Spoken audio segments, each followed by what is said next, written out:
명쾌한 해설을 해주실 뉴스 전문가 두 분 스튜디오에 오늘도 나와 있습니다. 먼저 김영우 전 국민의힘 의원 오늘 시간 함께합니다. 안녕하십니까? 어서 오십시오. 안녕하세요. 자, 이어서 김용훈 전 민주당 부대변인도 오늘 함께합니다. 안녕하십니까? 어서 오십시오. 자, 어제였습니다. 국회 운영위원회에서 무속인으로 알려진 건진 법사의 이권 개입 의혹이 도마 위에 올라서 시끄러웠습니다. 건진 법사 전 씨 아십니까? 모릅니다. 건진 법사가 대통령 부부와의 친분을 이용해서 세무조사 무관 청탁이라든가 이권 개입을 한다는 의혹이 있어서 대통령실에서 조사하겠다고 얘기했어요. 건진 법사 조사하고 있습니까? 대통령실이 그 민간인에 대해서 수사를 해라 말라 좀 그럴 입장은 아니기 때문에 찌라시에 이제 그런 내용이 나와서 그것이 사실 여부를 확인하고 있다. 진건법사에 대한 논란은 여전히 회자되고 있습니다. 진건법사에 대한 건진법사에 대한 논란은 진건희 여사한테 건진법사와의 관계라든지 이런 부분에 대해서 혹시 물어본 적 있습니까? 그건 한번 체크를 해봤는데 한 1년간 전혀 없었다고 들었습니다. 자, 어제 운영위에서 굉장히 시끄러웠었는데 이틀 전 법사위에서도 이 건진 법사 때문에 아주 시끄러웠습니다. 자, 일단 대통령실에서는 이 건진 법사 의혹에 대해서 일단은 관계없다라고 선을 지금 그은 상태잖아요. 지금 그 발언 보니까 민주당 의원들은 막 흥분을 해가지고 건진 법사, 막 진건 법사 얘기하는데 그 민주당이 너무 음모론적인 것 같아요. 이거 사실 건진 법사 얘기는 지난 대선 과정 내내 나왔잖아요. 네. 지금은 아마 그 건진 법사가 어디 돌아다니면서 이권 청탁이나 이권 개입이나 인사에 개입한다면은 오히려 역차별 받지 않을까요? 오히려 건진 법사가 접근을 하면은 기업인이 됐든 정치인이 됐든 움찔할 겁니다. 오히려 이거 네. 큰일 나겠구나. 왜냐하면 이제 건진 법사의 존재에 대해서는 세상이 다 알아요. 네. 그렇기 때문에 저는 사실 건진 법사 더 이상은 우리가 걱정할 필요가 없다. 네. 이렇게 생각합니다. 지금 논의되고 있는 민주당이 문제 삼으려고 하는 이 건진 법사 얘기는 그냥 대통령과 대통령 부부를 흠집내고 네. 끌어내리기 위한 그냥 음모론인 것 같아요. 네네. 모든 게 의혹입니다. 네. 증거는 하나도 없어요. 네. 그래서 저는 이 일이 계속 이렇게 지속되는 것은 역시 정치적인 그냥 공격이다 이런 생각밖에 안 민주당이 듭니다. 너무 흥분해서 음모론을 지금 펼친다 이렇게 말씀을 하셨는데 어떻게 들으셨어요? 음모론이라는 의견에 대해서는. 글쎄요, 지금 운영위에서 대통령 비서실장과 이런 대화를 나눠야 되는 것 자체가 저는 참 안타까운데요. 아까 뭐 건진이니 진건이냐면서 웃을 정도가 된 건 네. 그래서 단지 민주당이 공세를 위한 것이었을까요? 왜냐하면 작년부터 끊임없이 뭔가 있지 않았나. 그리고 최근까지도 의혹이 나오고 있습니다. 사실 뭐 소문이라는 것이 소문으로 그치면 상관이 없지만 나중에 의혹이 되고 사실이 되는 경우가 많기 때문에 네. 이 점에 대해서 물어보는 것이기 때문에 저는 앞으로 어떤 정말 우리가 무슨 법사인지 누군지 이런 거에 대해서 관심을 갖지 않도록 네. 저는 대통령실과 이런 데서 좀 제대로 좀 정리를 해줬으면 좋겠다 싶습니다. 알겠습니다. 자, 일단 민주당은 이 윤석열 정부의 인사 논란을 두고 인사 참사다라고 규정을 하고 질타를 계속 이어갔습니다.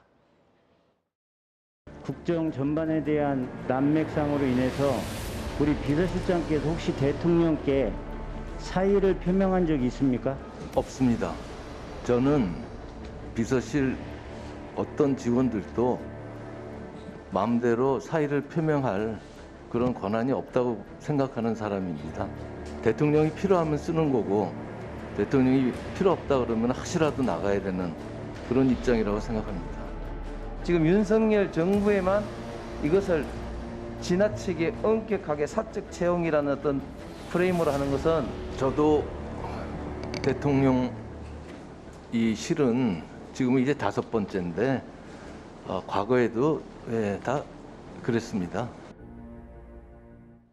민주당은 윤 대통령의 검찰 인사 편중에도 비판을 계속 이어갔습니다. 일단 대통령실에서는 저렇게 들으신 것처럼 해명을 하기는 했는데 해명에 대해서는 어떻게 들으셨습니까? 적절한 해명이었다고 보세요? 뭐 적절 안 적절을 떠나서 저게 사실이에요. 네. 과거 청와대에서도 다들 그 별정직 공무원은 그냥 별정직으로 네. 채용을 했습니다. 그걸 지금에 와가지고 이제 사적 채용이라는 새로운 신조어를 만들어가지고 굉장히 그걸 악마화하고 있는데, 과거 정부 심했죠. 문 정부에서도 또 심했고, 아니 뭐 고민정 그 의원은 무슨 공채로 들어갔습니까? 탁현민 전 비서관은 공채였나요?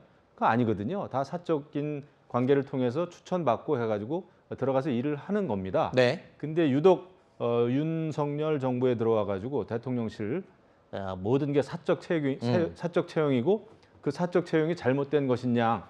물론 개 중에는 마음에 들지 않는 인원이 들어간 건 사실이에요. 네. 저도 사실 조금 뭐 이렇게 탐탁치 않은 인원이 들어간 건 사실입니다. 네. 하지만 그 채용 절차 자체가 지금 윤석열 정부에 들어와가지고 새롭게 무슨 가동되고 있는 네. 그런 그 채용 절차가 아닙니다. 네. 특히 야당에서는 검찰에 너무 치중한 인사에 대해서 계속 비판을 하고 있는데, 사실 윤 대통령이 검찰 출신이기 때문에 평생 검찰에 몸을 담았지 않습니까? 그렇기 때문에 믿을 수 있는 사람, 신뢰할 수 있는 사람, 측근들이 당연히 검찰에 몰릴 수밖에 없는 거 아닙니까? 이걸 비판하는 것 자체가 좀 어폐가 있지 않냐는 지적도 있어요.